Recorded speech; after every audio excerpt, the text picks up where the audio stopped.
બધાને મારા જોહાર। હું અર્ધનારી પાયલ રાઠવા। અત્યારે હાલ અમે જઈ રહ્યા છીએ માનગઢ ધામ, જે આદિવાસી સમાજનું શહીદ સ્મારક અને ગુરુ ગોવિંદની ધૂણી છે।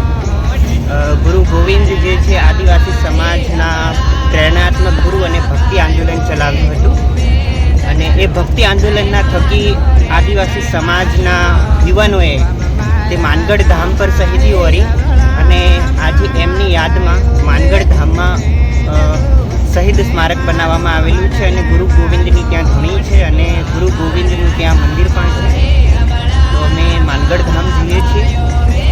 અમારી સાથે એક અમારા મિત્ર પણ છે, સાથે અમારા બીજા મિત્ર પણ છે જે ગાડી ચલાવે છે, અને અમે માનગઢ ધામ જઈએ અને ગુરુ ગોવિંદના દર્શન કરાવીએ, અને માનગઢ ધામનું શહીદ સ્મારક પણ આપને લોકોને આ વિડીયોના મારફતે અમે તમને બતાવીએ। જોહાર।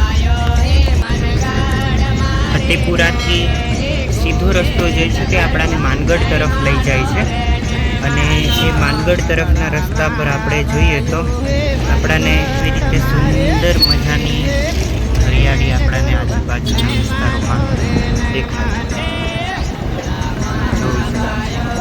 આ વરસાદી માહોલમાં આપણાને આવી ઘણી બધી હરિયાળી જોવા મળે। બાકી શિયાળા પછી ઉનાળાની સિઝનમાં આ બધું સૂકો વિસ્તાર થઈ જાય છે, અને ફતેપુરાની બાજુના અંતરિયાળ ગામડાઓમાંથી પસાર થઈ રહ્યા છે, અને એ અંતરિયાળ ગામડાઓની અંદર નો થોડોક નજારો હું તમને બતાવું કે કેવો નજારો છે, અને ત્યાં શું ત્યાંના આદિવાસી વિસ્તારના લોકો જે છે શું અત્યારે હાલ ખેતરમાં વાવણી છે અને શું વાવ્યું છે એ પણ હું તમને બતાવું।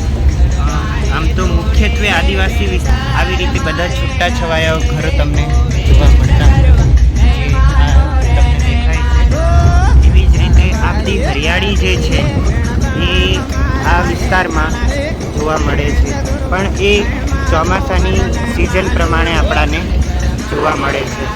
આ જે છે એ કટકા ખેતરો છે, એટલે કે નાના નાના ભાગમાં વેચાયેલા ખેતરો છે। એમાં અત્યારે હાલ મુખ્યત્વે ડાંગરનો પાક અને જુવારનો અને મકાઈનો પાક આપણાને જોવા મળે છે। આવી રીતે બધા અમુક અમુક રોડ ઉપર નાના નાના છૂટા છવાયેલા ઘર આપણને જોવા મળે છે। આ સામે પેલી ગાડી જાય એ જીપ ગાડી છે। જીપ ગાડીની અંદર તમે જુઓ કે ઉપર અને બહાર ઘણા બેઠેલા છે। તો મુખ્યત્વે આદિવાસી સમાજ ગ્રામ્ય અંતરિયાળ ગામડાઓની અંદર વાહનોની અને બસની અછત ઓછી, એટલે આવી રીતે કોઈ પણ સાધન મળે એટલે ટીંગાટોળી કરીને પોતાના ઘર સુધી પહોંચી જાય। તો એ આ એક આદિવાસી વિસ્તારોમાં રહેનારા દરેક આદિવાસીનો એક આ સંઘર્ષ છે કે પોતે એટલું બધું સહન આપણે જોઈ શકીએ। આવી રીતે છે, અને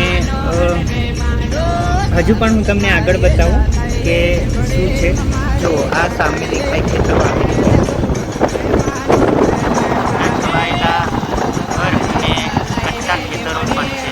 એટલે હાલ વરસાદ ઝીણો ચાલુ છે, અને અમે બસમાં 10 થી 15 મિનિટમાં અમે પહોંચીએ છીએ। ચલો માનગઢમાં ગુરુ ગોવિંદના દર્શન કરીએ।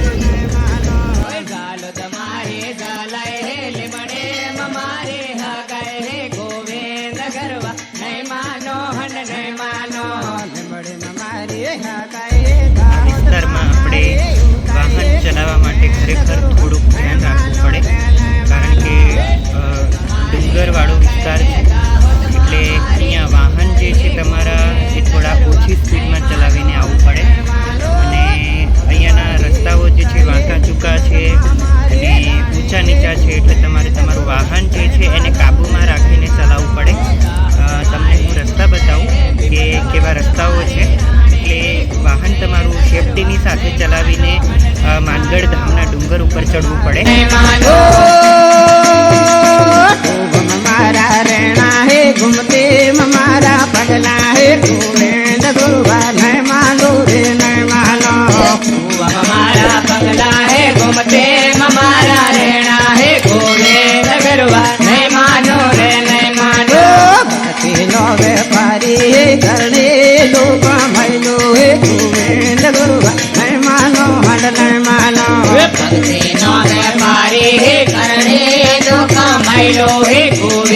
ગરવા નહીં માનો હન નહીં માનો ભક્તિનો વેપારી કરવેલો કમાયેલો હે ગોવિંદ ગરવા નહીં માનો હન નહીં માનો ભક્તિનો વેપારી કરને ન કમાયેલો હે ગોવિંદ ગરવા નહીં માનો હન નહીં માનો દિલ્હીમાં રામનાથ માને પીલા રે મારું એ નાણા હે ગોવિંદ ગરવા નહીં માનો રે નહીં માનો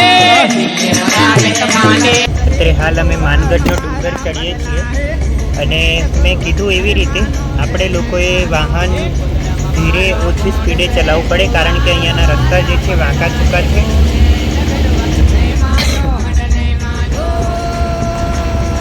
એટલે આવી રીતે વાંકા ચૂકા રસ્તાઓ છે અને આપણે ધીરે ધીરે ઓછી સ્પીડમાં આપણું વાહન જે છે એ ઉપરની તરફ લઈને જવાનું છે. અમે માનગઢના ડુંગર પર અમે રસ્તા પરથી આવ્યા એટલે કે જે સિમલિયા ગામ અને એના પછીનું કુંડા ગામ એટલે કુંડા ગામથી જ આપણે માનગઢનો ડુંગર ચડવાનો હોય છે. અમે એ ડુંગર પર કુંડા ગામના રસ્તા પરથી અમે માનગઢનો ડુંગર ચડ્યા છીએ. તે વળાંક આવતા હોય એટલે આપણે સાવચેતી રાખીને ચડવું જોઈએ કારણ કે આ બધા ડુંગર જે છે એ માટીના છે, ઓછા જ અમુક પથ્થરના છે. તમે જોઈ શકાય છે કે આ વરસાદી માહોલમાં પણ બી ક્યારેક પથ્થર આપણી પર પડી શકે એનું કાંઈ નક્કી ના હોઈ શકે, પણ ડુંગર જે છે એ ઉપર ચડવા માટે આપણે આવી રીતે વાહન થોડા ધીરે હાંકવા પડે. અમે લોકો પહોંચી ગયા છીએ માનગઢ ધામ, પણ પહેલાં હું તમને બહારનો થોડો નજારો બતાવું. આવી નાની મોટી સ્ટોલની દુકાનો છે કે જ્યાં તમને બધી વસ્તુઓ મળી જાય છે. અને આ છે ગુરુ ગોવિંદનું સ્મારક, એટલે કે આ ગુજરાતની બોર્ડર પર બનાવેલું છે અને સંતરામપુર ફોરેસ્ટ વિભાગે બનાવેલું છે. અને અહીંયા પણ ઘણી બધી કલાકૃતિઓ છે અને ઘણા બધા ઔષધિઓની પણ આ વનની અંદર માહિતી દર્શાવવામાં આવેલી છે. પણ હવે આપણે જઈશું ગુરુ ગોવિંદના દર્શન કરવા માટે. પહેલાં તો આપણે માનગઢ ધામની અંદર ગુરુ ગોવિંદના દર્શન કરીએ. તો અમે માનગઢ ધામ પહોંચી ગયા છીએ અને આ ગુરુ ગોવિંદનું ધૂણી છે, આ તેમનું મંદિર છે, તમે જોઈ શકાય છે. અને આ મંદિર તરફ મંદિરનો મુખ્ય દ્વાર છે અને અંદર સામે પ્રતિમાઓ જે છે ગુરુ ગોવિંદની છે. ચાલો આપણે જઈએ ત્યાં ગુરુ ગોવિંદના સ્મારક પર.